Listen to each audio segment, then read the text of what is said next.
Today I'd like to talk about the micronutrient fast that I did about 6 weeks, 44 days, where I lost 50 pounds.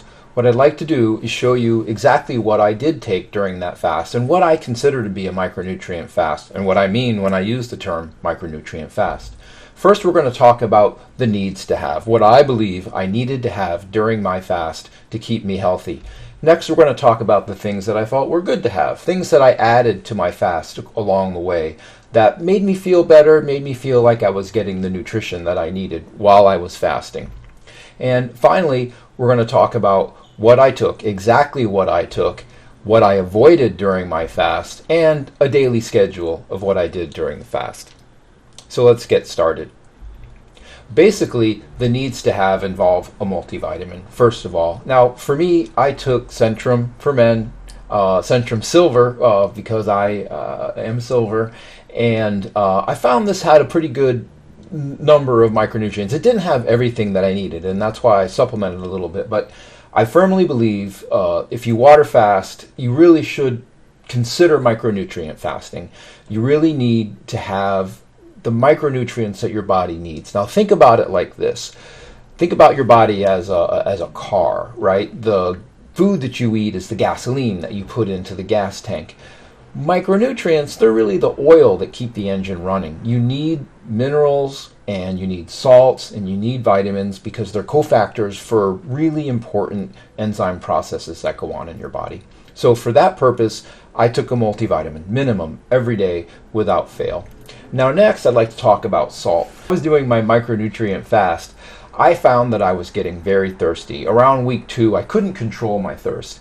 And what I realized was I wasn't getting the salt that I needed. Now, your body is 70% water, but that water isn't pure water. It's 0.9% sodium chloride, also known as saline. So you need to get salt in order to keep your water. If your body is low in salt, if you're not taking in any salt, you're going to drink water and you're going to lose the water. You're going to feel thirsty all the time.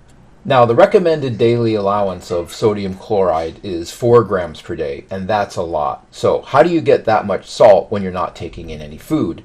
What I found useful was pickle juice. Now, I know that sounds a little strange, and I know you might be thinking to yourself, I don't like the taste of pickle juice. Well, I'll tell you, it's a heck of a lot better than just throwing salt in your mouth or drinking salt water. But if that's what you prefer, I think that's what you should do. Now, I don't necessarily think you need to get 4 grams per day. You can listen to your body.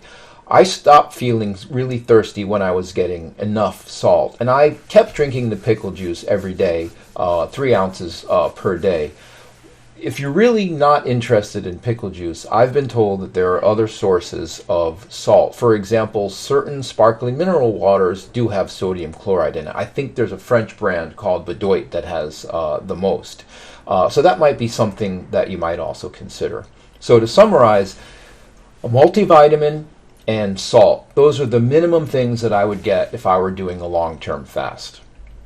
Now, what's good to have? So first of all, I took vitamin E. I took about 1,000 milligrams once a day, and the reason I decided to take vitamin E was for my skin. I wanted to feel that I was treating my skin properly. I know a lot of people that are on fasts or long-term weight programs really worry about loose skin.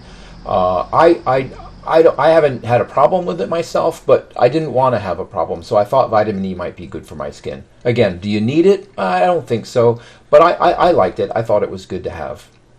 Second, every day I took glucosamine and chondroitin. In the particular brand that I use, it has about 1.5 grams of glucosamine and about 1.2 grams of chondroitin.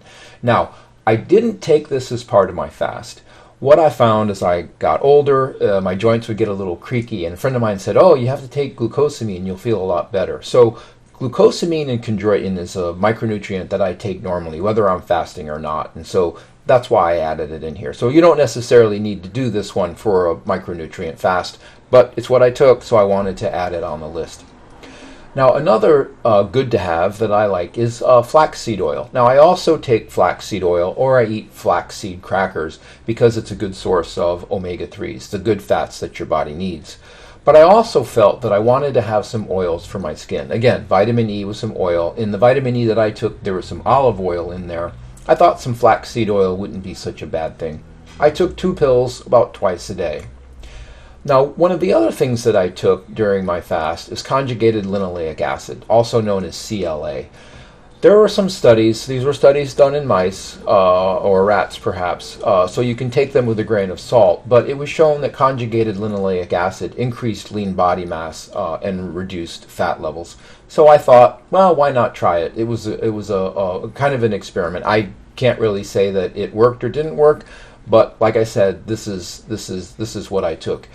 Of this list, I would propose perhaps the vitamin E, but again, I don't think anything in this list is really necessary for a long-term fast, unless you personally have specific things that you have in your body, like me, perhaps joints or skin that you want to take care of. These are things that you can take during your fast, because I took them and they didn't break my fast. I still lost weight. You'll notice there's a lot of fat here. Let's see, if I'm taking vitamin E, that was about 1,000 milligrams of fat. Then the flaxseed oil, that was about another 4, and then another 4. So I was taking almost 10 grams of fat per day. Now there's some calories in there, right? 9, I think it's 9 for fat. So I was getting maybe 90 to 100 calories a day in fat. But fat does not elicit an insulin response, and I don't believe these broke my fast. So you can feel comfortable taking them. I lost weight, so perhaps you will too, taking these. And I did feel better when I took them. So how about mineral supplements? I would say, in general, mineral supplements are really more important than the goods to have that we just talked about. I think mineral supplements are really important for a micronutrient fast.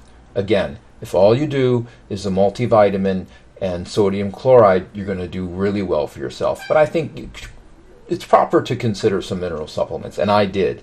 So first of all, it was potassium. Potassium is very important for a lot of functions in your body. Now, it's not quite recommended by the USDA. It doesn't have a recommended daily allowance for potassium. And from what I understand, the amount of potassium that you need really depends on the amount of sodium in your body as well. Those two are related. But they have what's called an adequate intake listing. And I'll list out in the description below the website where you can see the RDA values, recommended daily allowance values, and the AI or adequate intake values for these mineral supplements that we're talking about. So the adequate intake, it's basically a measure of populations. How much do people eat, and are they healthy? And from that you can come up with what they call an adequate intake. So it's not a recommendation, but it's something that's been found to be adequate. Now, 4,700 milligrams a day, that's almost 5 grams. That's a lot. I don't think that my supplement got me there. I took a supplement in the form of potassium gluconate. There was about 99 milligrams per pill. So I took 2 pills 3 times a day. They're not very large pills, but that was a lot. So I'm not really hitting my adequate intake, but it did make me feel good when I was taking it. Now the next thing is magnesium. Magnesium does have a recommended daily allowance. You'll notice that 320 is in pink. That's to remind me that that's the recommended daily allowance for women. Now, depending on your age, these allowances will change. I chose the numbers that were more average for a person between 30 and 50. Again, you could check the listing below to see exactly what the recommended daily allowance is for your age. For guys, it's about 400, so guys need a little bit more magnesium. I had a magnesium supplement. It had a combination of magnesium and calcium. We'll get to calcium in a minute. But the magnesium amount was 189 milligrams, and I took about 2 a day. Sometimes I just took 1, but I tried to take 2 per day. And so I was hitting my RDA for magnesium, I believe, during my fast. Now, calcium. Calcium reverses. Now, for guys, it's about 1,000. It can go a little bit higher as you get older, and a little bit higher when you're younger. But in the Middle Ages, let's say between 30 and 40, about 1,000 is good. And again, for women, the value is higher. It's 1,300. And that will change if you have other things going on. For example, if menopause or if you're pregnant. And if you're pregnant, you're not fasting, right? So the The supplement that I took had calcium citrate. It was about 333 milligrams, and again, I took that about 1 to 2 times per day. So I don't really think I was hitting my calcium RDA, but I didn't really want to take too many more pills, so that was enough. And you know, if I don't hit the RDA and what I took, that's information too, because I really had a pretty good long-term fast and I felt really good, and my refeed went really well, and I think it's because of the micronutrients that I took. So let's keep going. Now, the next supplement that I took was something that I'm pretty fond of. I found this by doing a little searching on the web, and I'm going to share this with you. I'll provide you a link as well. It's the term is Light Fuel. It's by a company called Less Labs, and it's they call it their Advanced Electrolyte Recovery. I think it's for like a post-workout or something like that. I took one of these per day, and it had calcium and magnesium. So you see I'm getting a little bit more calcium than the calcium pills that I took. And of course there's some calcium and magnesium in my multivitamin. But it also has zinc. It's got copper, chromium, again, chloride. I'm getting that from my pickle juice, but it's in here. So is sodium. And I'm getting a little more potassium here. So we are getting up in my potassium levels. Although, again, I don't think I hit 4,700 milligrams. I would recommend taking this. The reason I like this, there's copper and chromium and zinc in your multivitamin, but this gives you a little bit extra of a boost. And again, these are the minerals that your body needs to help run those enzymes.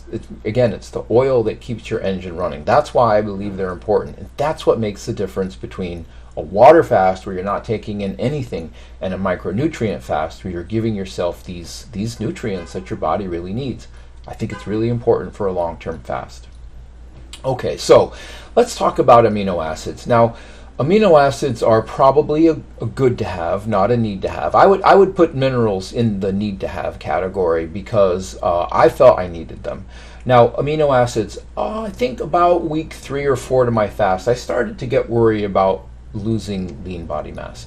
Now, there are certain essential amino acids in your body. So what is an essential amino acid? So there are 20 amino acids. 10 of them are essential for humans because our body can't make them. So the amino acids that aren't listed here, our body can make them from other sources. But for these amino acids, your body can't synthesize them. They have to come from somewhere. So if you're not taking any amino acid supplements, basically what happens is your body will break down protein to get that one amino acid that you need. Let's say, for example, your body detects that you're low in tryptophan. Bye-bye protein. It's going to break down a whole bunch of different amino acids just to get tryptophan. So my feeling here was, well, why don't I try to take an amino acid supplement having the essential amino acids, and perhaps that will cause me not to break down as much lean body mass, and it'll provide my body with the essential amino acids that I need. Now, there is no recommended daily allowance in the US for these essential amino acids, but the World Health Organization has published, this is about 154 pounds, this is the amounts of each amino acid that you need. So let's take a look at the list. You notice here arginine says children only. Apparently as adults we have what's called a urea cycle, and in that urea cycle we can make arginine. So I put that on here because technically it's an essential amino acid, but it's really just essential for children. Now, histidine, they say you need 700 milligrams of histidine. Now think about that, 700 milligrams, that's not really a lot. If you're eating protein during the day, you're getting way more than that. So this is an amount that a supplement can handle, right? A small supplement. Isoleucine, a little higher, 1400. When you see these values that are higher, they're probably higher because these amounts are used more often in humans. Leucine, 2730, that's a big one. Lysine's also big, 2100. Now methionine, I put an asterisk here. Methionine contains sulfur, as does cysteine. So the reason there's an asterisk here is because the methionine value of 1050, that's combined for methionine and cysteine. Now cysteine's not an essential amino acid, but you're going to make methionine from cysteine. So it's probably a good idea to get a little more cysteine as well, or get your methionine. But anyway, the 1050 amount is the quantity you would need of both. And the same for phenylalanine. Your body has tyrosine. requires tyrosine, but it can make tyrosine from phenylalanine. So the amount of phenylalanine and tyrosine that you need in your body is 1,750. So you can get that 750 number by taking one or both of those. Threonine, 1050, tryptophan, a little bit less, 280, valine, 1820. All right, so did I hit these every day? No, I did not hit these every day. Did I try? Yes, I did try. So let's take a look at how I did that. So first of all, I found this source. I think it's from Douglas Labs. It's called Freeform Amino Caps, and again, I'll put a link on there. Now, I shot for 3 times a day on these, and I think I did a pretty good job, but I think 2 to 3 times a day will get you close to your recommended daily allowance. Now, the amounts that you're taking are very low. You're not going to elicit an insulin response by taking this very low amount of amino acids. These aren't proteins. Proteins can elicit an insulin response, which you don't want while you're fasting. But these amounts, I found they had no effect. And I felt better. I really did feel better in the later weeks when I was taking these amino acid supplements. So basically, here's what they have. 600 milligrams of each. They're equal, even though our recommended daily allowances aren't equal. This supplement has each of them equally. Now you'll notice here that there's only 8 listed. So we have histidine, isoleucine, leucine, lysine, methionine, phenylalanine, threonine, and valine. No arginine because that's for children, but what's missing here is tryptophan. And I sort of looked and looked, I'm like, there's no tryptophan in here. And I read a little bit about tryptophan. Apparently it's kind of important. So in addition to this freeform amino acid caps, I did take a supplement of tryptophan alone, 500 milligrams, 2 to 3 times a day. And if you recall from the last slide, tryptophan is pretty low. It's only about 280 milligrams. So I was kind of knocking tryptophan out of the park, but that's what I did, so that's what I'm reporting. Okay, so let's get to what to avoid while you're fasting. Those are the things that I did, but certain things I found I really wanted to stay away from. So first of all, artificial sweeteners. So these are things in diet teas.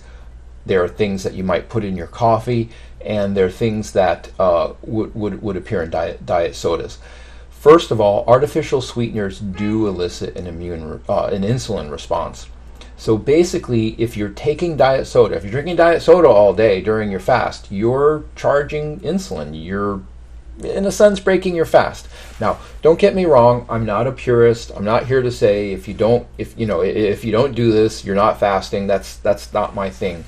What I want to say is that you should just be cognizant that if you're taking artificial sweetener in anything, you are eliciting a little bit of an immune response. Is that bad? No, it's not bad. If you really need Diet Coke to get through a long-term fast, then you should take Diet Coke to get through the long-term fast. You're going to lose weight. But it's just good to be aware of it, and so perhaps you can moderate your content. The same goes for milk. If you put milk in your coffee, milk does have carbs in it, and they vary depending on the type of milk that you drink. However, I'm not a purist either. If you take milk in your coffee, take milk in your coffee. I think you should, all right? You're long-term fasting. You're doing great things for your body. If you have a little milk in your coffee, what's the big deal? But I do have a tip, and that tip is, if you look, heavy cream has no carbohydrates in it. Now, some might. You have to check the brand, but by and large, most of the brands of heavy cream that I see don't have carbohydrates in them. And heavy cream just tastes amazing in coffee. I drink coffee black, but I remember when I used to take milk and cream in my coffee, heavy cream would just make it taste so awesome. And again, those fats in there, they're not going to be bad fats for you, and they're not going to elicit an immune response if you're taking a tablespoon or two in your coffee. So it's something you can try. And if you do, let me know. I'd like to see how it goes and what you think. All right, now, broth. Many people say you can take bone broth or chicken broth during your fast. I want to tell you, I tried it for a while, and it brought my hunger waves back. When I was in one of the later weeks, I can't remember which one it was. I went for 6 weeks, but I think in week 5, I was going to end at the end of week 5, and I started taking some broth twice a day. And it was great, but I started to get hunger waves again. Now, as many of you know, and if you've seen my first video on this, I didn't have hunger waves after the first week. So weeks 3 and 4, I was doing fine, no hunger waves. I started taking broth, the hunger waves came back. Now, I took the broth because I wanted to get my body ready for refeeding. I now no longer think that's necessary. I think micronutrient fasting prepares your body for refeeding, and we'll talk about that a little bit more in my refeed video, which, yes, will come soon. I know I still need to make that. But it's going to be a pretty compact and information-intensive video, so it's taking me a little bit of time to put that together. You can check out my Matrix Refeed video. That's an actual refeed. It's just a sort of a fun short video that I do sort of a spoof on the Matrix. But that's my real refeed. That's me eating for the first time after 6 weeks. If you wanna take a look at that. But really think carefully about the broth. You're gonna have to tough out the first week. Again, as I've always said, the first 2 days are really the toughest. But if you stay away from broth, I really think your hunger waves will go away. Mine went away and they came back when I took broth, so I avoid that. Now, the last thing is pressure situations. And these are hard to avoid. These are friends and family. Family doesn't always understand that you're long-term fasting. Friends don't either. They're going to try on many different occasions to get you to start eating again, especially around work lunches or breaks or things like that. I'm not proposing that you're antisocial. I just think you should really sort of try to avoid those situations where you know people are going to put pressure on you to eat food. And they will, even though you tell them, no, I'm fasting and it's making me feel good and I feel better. They're not going to understand, and they're not going to want to understand. Nobody really inherently wants to think that not eating is good for you. But you're losing weight and you're feeling better. That's how I was. And so kind of try to avoid those pressure situations. I did, or I tried anyway. Okay, what was my daily schedule like? This is where the rubber meets the road. You see what I actually did. Now, in the morning, I would take my multivitamin and my vitamin E. I would take the potassium pills that I mentioned. I would take the magnesium and the calcium, and I would take the glucosamine and the chondroitin. There's a lot of pills to take when you do all of the things that I did, and so I like to split them up during the day. So those things that I took 3 times a day, yes, I had to take in the morning. A few of the once-a-days, like the multivitamin, the vitamin E, I took in the morning because they're kind of big pills, the glucosamine, chondroitin. I got them out of the way. Now, around midday or maybe early afternoon, I would have my ritual pickle juice, which I really enjoyed. Can't say that enough. Now that I'm not fasting anymore, I'm intermittent fasting. I'm not long-term fasting right now. I lost my taste for pickle juice. I eat pickles and I love gardenia salad, but I don't drink pickle juice anymore. But when I was fasting, boy, it was great, and I really look forward to it. So this would be about between noon and 3, depending on my work schedule. At this time, I also took the flaxseed and the conjugated linoleic acid. They're pretty big pills. Again, that's why the multivitamin, the glucosamine, and chondroitin were big pills. And so I wanted to split up the flaxseed and conjugated linoleic acid pills at a different time, just so I wasn't taking so many pills at one time. It gets kind of tedious. The potassium, again, I took those potassium supplements, again, 2 pills, potassium gluconate, at this time. I also took the light fuel mineral mix during the day. There was no real reason why I took it during the day, other than the fact that it was just something that I could work in as part of the number of pills that I took. That really is what guided how I split up certain micronutrients. I don't think there's anything special about exactly when you take it. You get it during the day, your body will deal with it. It knows what to do, it knows what to keep and what to get rid of. I also took the essential amino acid mix. Now, this was the mix that I talked about, the free-form amino acid caps and the tryptophan cap during midday. Now, in the evening, again, I took the flaxseed oil, conjugated linoleic acid. Remember, I wanted to take that about twice a day. I don't think it would hurt if you took it 3 times a day, but I didn't really feel it necessary. Again, I took the potassium. Again, you know, there wasn't a whole lot of potassium in there. So if you want to get closer to your RDA, you could take 3 of those pills. They're not really that big. But I am reporting what I did, and I took 2. So that's what I did. Again, I took another magnesium and calcium in the evening. I really only felt that I needed to take a couple of these per day. So I did 1 in the morning and 1 in the evening. And again, I took the essential amino acids. Now, if I had it to do over, I probably would have increased the essential amino acids up to 3 times a day. You're not going to overdose on that little bit amount of amino acids. Obviously, you get way more when you eat protein. So if I had it to do over, what I would change is I would have taken the essential amino acids 3 times a day, and I probably would have taken 3 pills of potassium. Not because I felt bad, but because now that I'm done with the fast and I've done a little research on what the recommended daily allowances and the adequate intakes are, I would have tried to use those as a goal. I was really kind of shooting in the dark a little bit while I was doing this, adding things as I went along. But taking a look back, that's what I would change at this point. Okay, so here's some summaries and some recommendations. It's really important. It's really important. If you're not feeling good, stop fasting. It doesn't matter if you've only done a week or a day or 3 days. If you're not feeling good, stop fasting. If you're feeling good, keep going. But really, really, really take a multivitamin. This has got to be one of the 2 minimums that I would say for a fast. Water fasting, I wouldn't do it. Your body really needs these cofactors, these enzyme cofactors, and their vitamins and minerals. Secondly, get your salt. I don't care how you do it. You really need to get your salt. You're going to be very, very thirsty. If you're only fasting for a week, maybe you don't need it. I really started noticing my thirst in the 2nd week. And in the 3rd week, I took the salt, and I had a salt correction.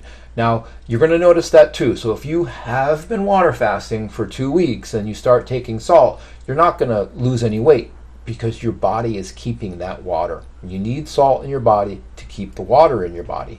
Okay, so if you're water fasting and you start taking salt and you see that you're not losing body weight, don't get upset. That's just your body getting the water back because you're dehydrated. Now, during my correction, which lasted about 5 days, the first 5 days of taking pickle juice, my body weight stayed the same, but I went down a belt buckle. So I knew I was still losing fat. And overall, I lost about a pound a day. 44 days, 50 pounds, a little bit more than that. And I took salt.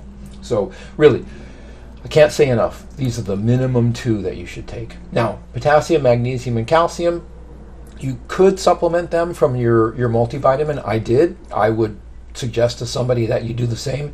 Of all the minerals, these are perhaps the most prominent in terms of recommended daily allowances and adequate intakes that your body uses, as well as the other minerals that the light fuel electrolyte mix. I couldn't say that it's necessary, but I felt a little better taking it. Now, essential amino acids.